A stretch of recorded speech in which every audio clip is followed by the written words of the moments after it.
السلام عليكم ورحمة الله وبركاته.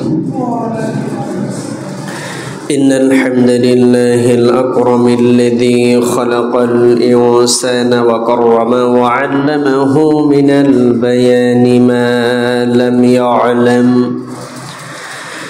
فسبحان الذي لا إحصى امتنانه باللسان ولا بالقلم، ونشهد أن لا إله إلا الله وحده لا شريك له، ونشهد أن سيدنا وحبيبنا وطبيبنا وطبيب أرواحنا محمدا عبده ورسوله الذي أرسله بالحق بشيرا ونذيرا وداعيا إلى الله بإذنه وسراجا وقمرا منيرا.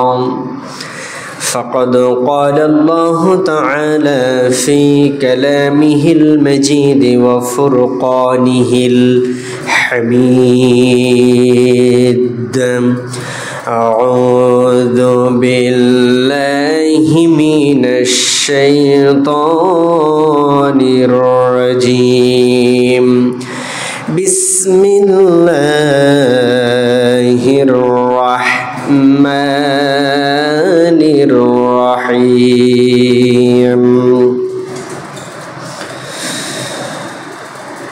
يسألونك عن الساعة أيان مرسها قل إنما علمها عند ربي إن الله وملائكته يصلون على النبي يا أيها الذين آمنوا صلوا عليه وسلموا تسليما.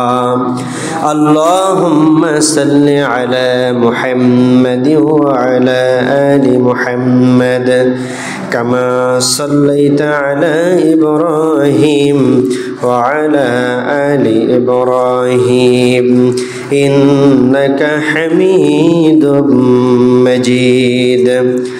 اللهم بارك على محمد وعلى آل محمد كما باركت على إبراهيم وعلى آل إبراهيم إنك حميد مجيد. بلغ العلم بكماله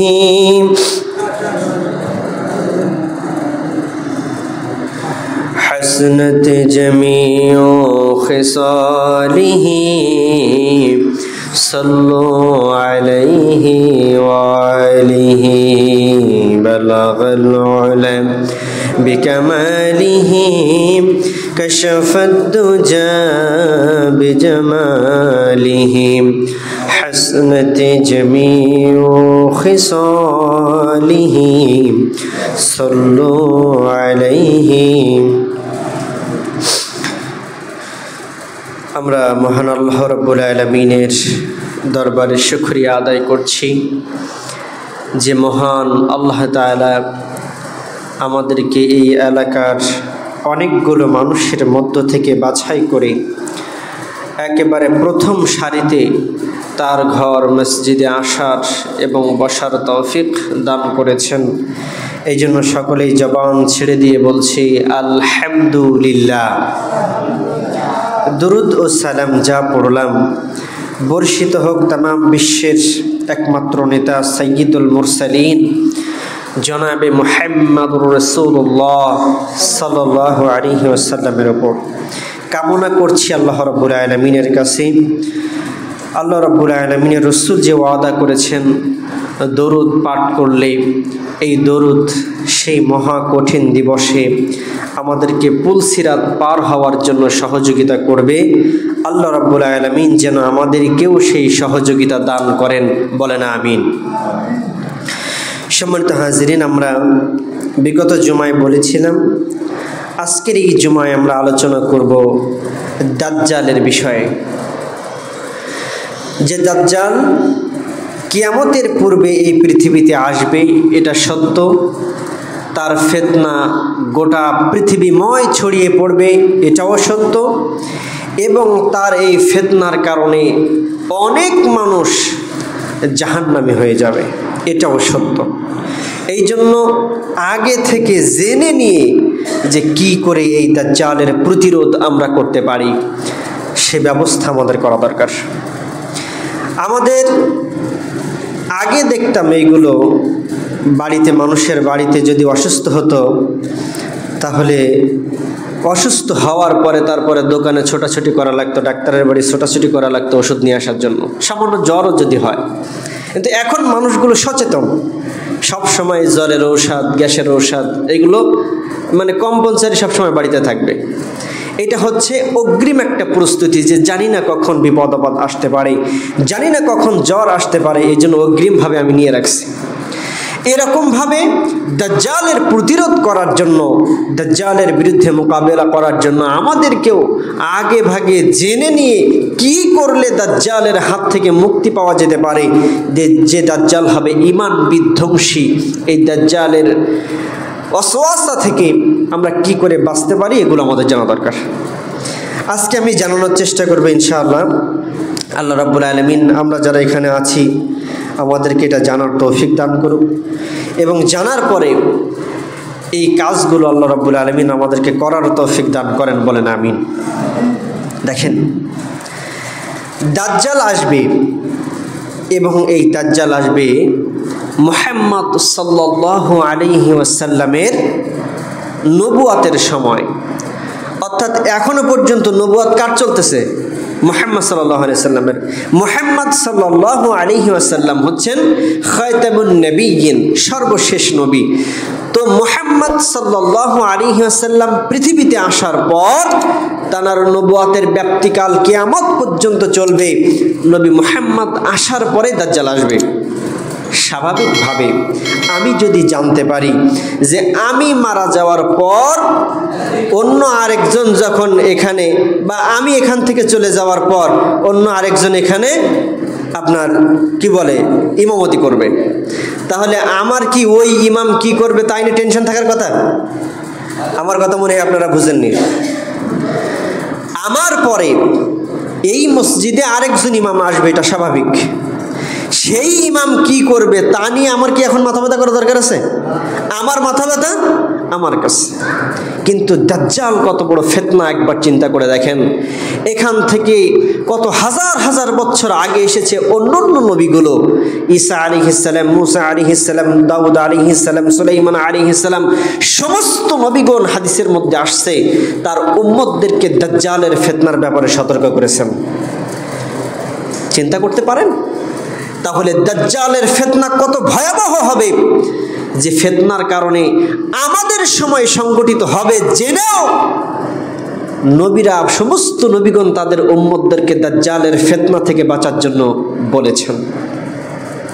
কত বড় ভয়ঙ্কর হবে সেই দাজ্জাল।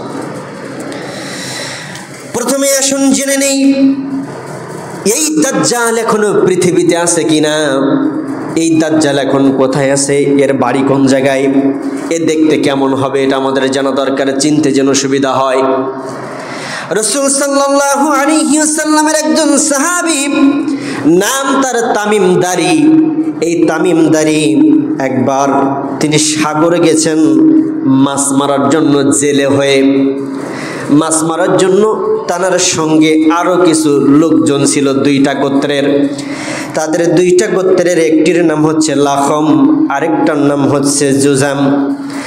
লাখম এবং জুজাম গোত্রের কয়েকজন মানুষদেরকে নিয়ে তামিম দারি তিনি সাগরের মধ্যে গিয়েছেন, সাগরের মধ্যে থেকে মৎস্য শিকার করার জন্য, মাছ মারার জন্য। তামিমদারি রসুলকে বলেন, ইয়া রাসূলুল্লাহ, আমরা সাগরের মধ্যে যাওয়ার পর দেখলাম বিশাল বড় ঝড় তৈরি হলো। এমনকি এই ঝড়টা একদিন দুই দিন নয়, প্রায় একটি মাস আমাদেরকে সাগরের মধ্যে ঘুরিয়েছে। সাগরের মাঝখানে অবস্থায় আছি, এমন সময় ঝড় শুরু হয়েছে। আর ঝড় শুরু হওয়ার কারণে আমরা একটা মাস সাগরের মধ্যে নৌকার মধ্যে ঘুরছি, কোনো জায়গায় যাওয়ার সুযোগ পাই নাই। ঝড় যখন শেষ হয়ে গেল, দূরে একটা দ্বীপ আমরা দেখতে পেলাম। আর এই দ্বীপটা দেখতে পাওয়ার পর আমরা একটু চিন্তা করলাম, অনেক দিন এই দ্বীপে আমরা নদীর মধ্যে সাগরের মধ্যে অবস্থান করছি, আমাদের নির্দিষ্ট একটা জায়গায় গিয়ে একটু অবস্থান করা উচিত। সেই জন্য যে দ্বীপটাকে আমরা সাগরের মাঝে দেখতে পেলাম, ওই দ্বীপটার মধ্যে যখন আমরা যে উঠলাম, তখন একটা দিক থেকে যেন আমরা কেমন আওয়াজ শুনতে পাচ্ছি। আমরা সমস্ত লোকগুলি এবং আমি তামিমদারি একসঙ্গে সেখানে গেলাম। যাওয়ার পরে এমন একজন লোককে দেখতে পেলাম যে লোকটা দেখতে বড্ড ভয়াবহ। এমন একজন লোককে দেখতে পেলাম যে লোকটা বড্ড ভয়াবহ। তার চুলগুলো, দাড়িগুলো একেবারে মাটি ছেড়ে চলে যাচ্ছে, এরকম অবস্থা। আমরা তাকে বললাম, আল্লাহর লানত তোমার উপরে বর্ষিত হোক, তুমি বলো কে তুমি, আর এখানে কেন বসে আছো? তিনি বললেন, আমি দাজ্জালের সংবাদদানকারী একজন ব্যক্তি, তোমরা আমাকে সংবাদ দাও। তোমরা আসবে এটা আমি জানতাম, কিন্তু কবে আসবে সেটা আমি জানতাম না। কিন্তু তোমরা যখন এসে গেছো, আমার দায়িত্ব শেষ। তোমাদের জন্য ভিতরে একজন ব্যক্তি বসে আছে এই গুহার ভিতরে। ওই গুহার ভিতরে গিয়ে তোমরা ওই ব্যক্তির প্রশ্নের জবাবগুলো দাও। চিন্তা করেন, একজন ব্যক্তি পাহারা দিচ্ছে, সেই লোকটা দেখতে খুবই জঘন্য। তামিমদারি এবং তার সাথে যে লোকগুলো ছিল, তারা জিজ্ঞেস করলো, তোমার উপরে লানত বর্ষিত হোক, দেখলেই ভয় পাচ্ছে, তোমার উপরে আল্লাহর লানত বর্ষিত হোক, তুমি কে বলো? বলছে, আমি দাজ্জালের সংবাদদানকারী। অর্থাৎ এখানে আমাকে বসিয়ে রাখা হয়েছিল তোমাদের অপেক্ষায়। যখন তোমাদেরকে আমি পেয়ে গেছি, তাহলে এবার তোমরা ভিতরে চলে যাও। গুহার ভেতরে একজনকে বাধা রাখা আছে, ওই লোকের প্রশ্নের জবাবগুলো তোমরা দাও। তামিমদারি বলছেন, আমি যখন ওই গুহার মধ্যে প্রবেশ করলাম, দেখলাম এমন একজন মানুষ, চেহারা বড় ভয়াবহ, দেখতে বড্ড খাটো কোয়ালিটির, আবার বুকটা প্রশস্ত, তার চোখগুলো কেমন জানি কম আঙ্গুরের মতো ফুলে ফুলে আছে, একটা চোখটা তার আবার অন্ধ। আমি জিজ্ঞেস করলাম, আর তার উপরে লানত দিয়ে বললাম, তোমার উপরে লানত বর্ষিত হোক, কে তুমি? তুমি জবাব দাও, তুমি কে? তার আগে আমাদের জানা দরকার এই দাজ্জাল কেমন হবে। রাসূল সাল্লাল্লাহু আলাইহি ওয়াসাল্লাম সে কথা হাদিসের মধ্যে জানিয়েছেন। আল্লাহ রাসূল সাল্লাল্লাহু আলাইহি ওয়াসাল্লাম বলেন, দাজ্জাল হবে একজন আকৃতির, একজন সাধারণ মানুষের মতো একজন যুবক। তবে সে, তার শরীরটার আকৃতি হবে লাল বর্ণের, তার শরীরটা লাল বর্ণের হবে। আবার তিনি বেটে হবেন এবং মাথার চুলগুলো হবে কোকড়া কোকড়া, সোজা স্বাভাবিক যে চুল, এরকম চুল দাজ্জালের থাকবে না, তার চুলগুলো থাকবে কোকড়ানো।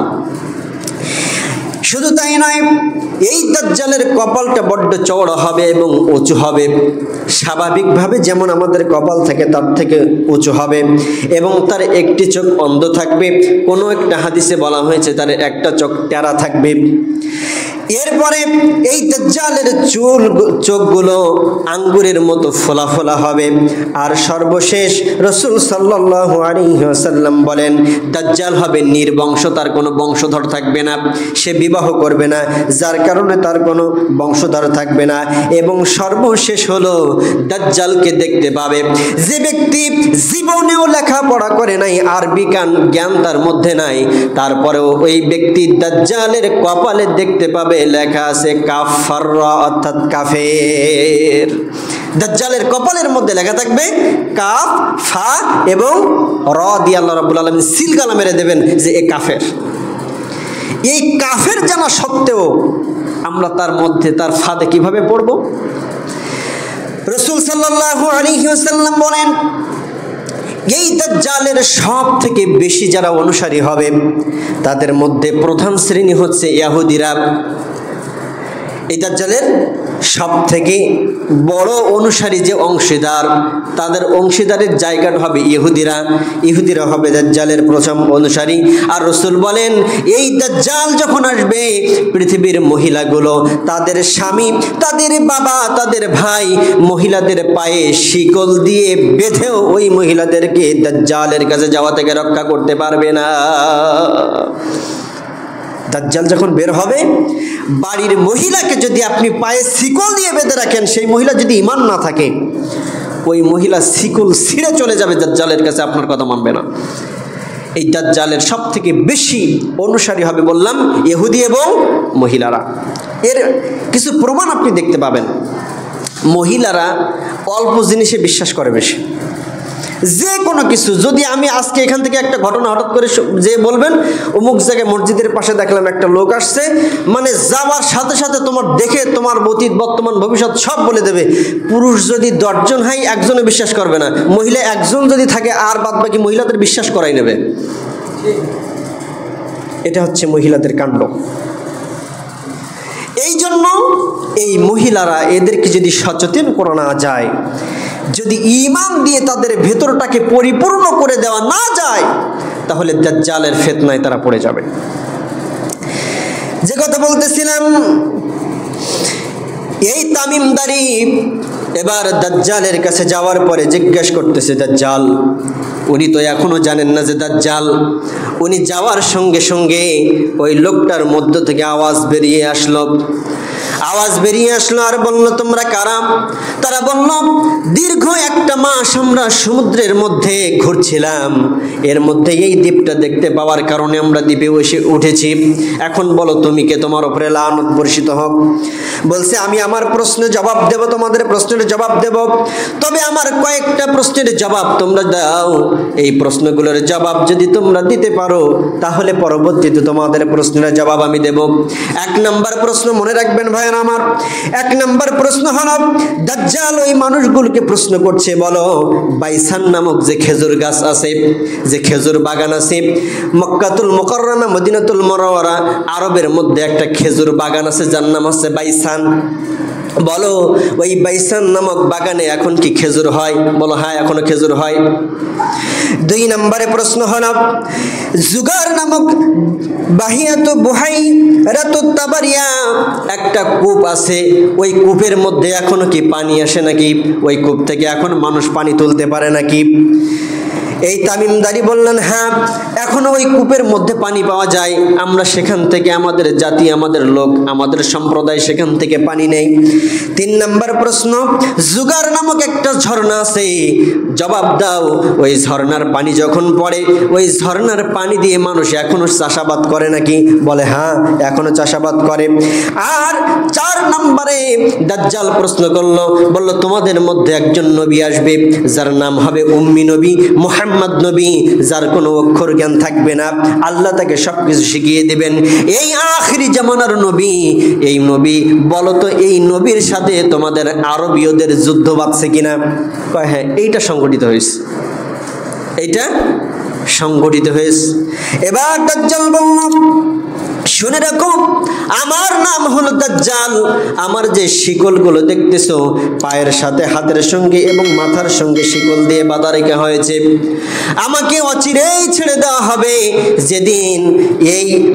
যেদিন বাইসান নামক এই খেজুর বাগানে আর খেজুর হবে না, বাইরাতুত তারাবিয়া পানির গুহায় আর পানির কুয়ায় আর পানি উঠবে না, জুগার নামক ঝর্ণা দিয়ে আর মানুষ পানি দিয়ে চাষাবাদ করতে পারবে না, উম্মিদের সাথে আরবীয়দের যুদ্ধ শুরু হয়ে যাবে। এরপরে আমাকে আল্লাহ রাব্বুল আলামিন এখান থেকে ছেড়ে দেবেন, আমাকে ছেড়ে দেওয়ার অনুমতি দেওয়া হবে, যার কারণে আমি দাজ্জাল এই পৃথিবীতে 40 দিন ভ্রমণ করব। আস্তাগফিরুল্লাহ, নাউযুবিল্লাহ। আল্লাহ তাআলা আমাদেরকে এই দাজ্জাল থেকে হেফাজত করুন। বর্তমান প্রেক্ষাপটের সঙ্গে এবার মিলান। দেখেন আমরা দাজ্জালের খুব কাছাকাছি আছি কিনা। এক নম্বর যদি আপনি খোঁজ নেন, বাইসান নামক খেজুর গাছ এখন আর সেখানে খেজুর হয় না। বাইসান নামক খেজুরের বাগানে এখন আর খেজুর হচ্ছে না। বুহাইরাতুত তাবারিয়া, এই গুহাটা এখন পানি শূন্য হয়ে গেছে, এখানে এখন আর পানি পাওয়া যায় না। 3 নম্বর যেটা বললাম, জোগার নামক ঝর্ণা, সেই ঝর্ণার পানি দিয়ে এখন আর চাষাবাদ হয় না, ঝর্ণায় পানি নাই। আর 4 নম্বর, মুহাম্মদ সাল্লাল্লাহু আলাইহি ওয়াসাল্লামের সাথে আরবীয়দের যুদ্ধ হবে, সেটা তো এখান থেকে আরো 1400 বছর আগে হয়ে গিয়েছে, বদরের যুদ্ধ। সেই যুদ্ধে মুহাম্মদ সাল্লাল্লাহু আলাইহি ওয়াসাল্লাম এমন কিছু মানুষদেরকে নিয়ে জিহাদে নেমেছিলেন যেগুলো সন্তান যুদ্ধ করবে তার বাপের সাথে। চিন্তা করছেন, বদরের যুদ্ধে সন্তান যুদ্ধ করবে কার সাথে? বাপের সাথে।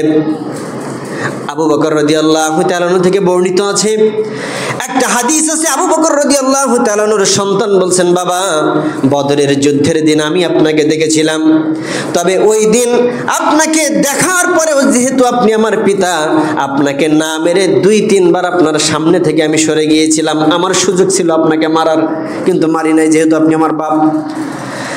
আবু বকর রাদিয়াল্লাহু তাআলা বলছেন, আল্লাহর শুকরিয়া করো, ওই দিন যদি একটি বার তুমি আমার চোখের সামনে পড়তে, তুমি আমার সন্তান ভুলে গিয়ে রাসূলের হাদিস অনুযায়ী, হুকুম অনুযায়ী আমি তোমাকে কতল করে দিতাম। এই যুদ্ধের নাম বদর যুদ্ধ। বাপ সন্তান তো ঈমান আনে না, এখনো বাপ ঈমান আনছে, আবার বাপ ঈমান আনে নাই, সন্তান ঈমান আনছে, ঈমানদারের সাথে বেঈমানদের যুদ্ধ। এখন আবু বকরের ছেলে তো তখন ঈমান আনে নাই, তখন বলছে আমি আপনাকে দেখছিলাম 2-3 বার, কিন্তু বাপ বলে আমি আপনাকে মারি নাই। আর বাপ বলছে ভালো হয়েছে তুমি আমার সামনে আসো নাই, একবার তোমারে পাইলে তোমাকে আমি জাহান্নামে পাঠিয়ে দিতাম। এটার নাম ঈমান, এটার নাম ঈমান। কে বাবা, কে ছেলে? রাসূল সাল্লাল্লাহু আলাইহি সাল্লামের হুকুমের বাইরে কিছু নাই। সম্মানিত হাজিরিন, তাহলে বুঝলাম এই দাজ্জাল যখন আসবে, এবং দাজ্জাল আসার যে কাজগুলো অলরেডি কিন্তু সবকিছু কমপ্লিট। এখন আমাদের প্রহর গুনতে হবে, কোন সময় না জানি এই দাজ্জালের ফিতনা বের হয়ে যায়। কেউ কেউ বলেন আরব সাগরের পূর্ব দিকের যে অঞ্চল, এই কোনো একটা অঞ্চলের কোনো একটা দ্বীপে এখনই এই দাজ্জাল সেখানে বন্দী অবস্থায় আছে, আমরা জানি না, এটা আল্লাহ রাব্বুল আলামিন ভালো জানেন। সম্মানিত হাজিরিন, এখন দেখুন এই দাজ্জাল কিভাবে তার ফিতনাগুলোকে ছড়িয়ে দেবে। 1 নম্বরে সে দাবি করবে, আপনি যে ঈমান আনবেন না বলছেন, আপনি যে আজকে ওয়াজ শোনার পরে মনটাকে কঠিন করে ফেলেছেন, না না না, দাজ্জালের বর্ণনা যখন শুনলাম, তার সামনে যখন লেখা দেখব কপালের মধ্যে কাফের লেখা, তার জানার পরেও আমি কি করে তার অনুসারী হব? এরকম মনে আসছে না এবার? কিন্তু সে আপনাকে অনুসারী বানাবে। কিভাবে বানাবে? 1 নাম্বার, এই দাজ্জালকে এমন গতির মানুষ বানিয়ে দেওয়া হবে, বৃষ্টির সময় দেখবেন প্রবল বেগে যখন ঝড় হয়, এই ঝড়ের সময় বৃষ্টির কণাগুলো গায়ে যখন পড়তে থাকে মনে হয় যেন বুলেট পড়তেছে। কি গতি কিরকম থাকে? জোরে জোরে পড়ে না? এর থেকেও তার গতি তীব্র হবে, হাঁটতে তো মনে হবে যেন বাতাসের আগে দৌড়াচ্ছে, এমন তীব্র গতি। দাজ্জাল আপনার সামনে এসে হাজির হয়ে যাবে, বলবে বলো আমি আল্লাহ। এটা একটু উঠাই দেন তো, এটা একটু উঠাই দেন। দাজ্জাল বলবে আমি আল্লাহ। এবার আমাদের মতো মানুষগুলো তখন বলবে তুমি যে আল্লাহ তার প্রমাণ কি? কয় কি প্রমাণ চাও তুমি, কি প্রমাণ চাও? তখন মানুষ বলবে আমার পিতা এখান থেকে কয়েকশো বছর আগে মারা গেছে, যদি আমার পিতাকে জীবিত করে দেখাতে পারো আমি মানব তুমি আল্লাহ। নাউজুবিল্লাহ। দাজ্জালকে আল্লাহ রাব্বুল আলামিন এমন ক্ষমতা দান করবেন, কবরের পাশে গিয়ে বলবে, নাম ধরে বলবে উঠে যা, সাথে সাথে সে ওখান থেকে উঠে যাবে। আপনার সামনে যদি আপনার বাবার লাশ এভাবে কবর থেকে উঠায়, আপনি না মেনে যাবেন? কি বলেন? কত কঠিন ফিতনা।